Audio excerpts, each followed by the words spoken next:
అక్కడ ఉండే పాండురంగడు ఇక్కడ ఉన్నాడు. ராதே கிருஷ்ணா. தென்னாங்கூர் க்ஷேத்திரம் இன்று நிறைஞ்ச மாசி மகம் பௌர்ணமி காலமும் கூட பாண்டுரங்கனுக்கு விசேஷ திருமஞ்சனம் பண்ணி சிறப்பு அலங்காரத்தில் நம்ம சேவிக்கிறோம். சுவாமி என்ன பிரார்த்தனை பண்ணிக்கோங்க. ராதே கிருஷ்ணா, ராதே கிருஷ்ணா. ஜெய் குருஜி.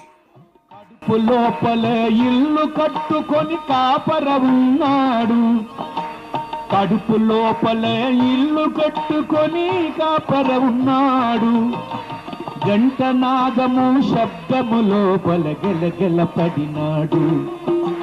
గంటనాదము శబ్దము లోపల గెలగెల పడినాడు. వాడు ఎక్కడ ఉన్నాడో, వాడు ఎక్కడ ఉన్నాడు, వాడు ఎక్కడ ఉన్నాడో, ఇక్కడ ఉన్నాడు.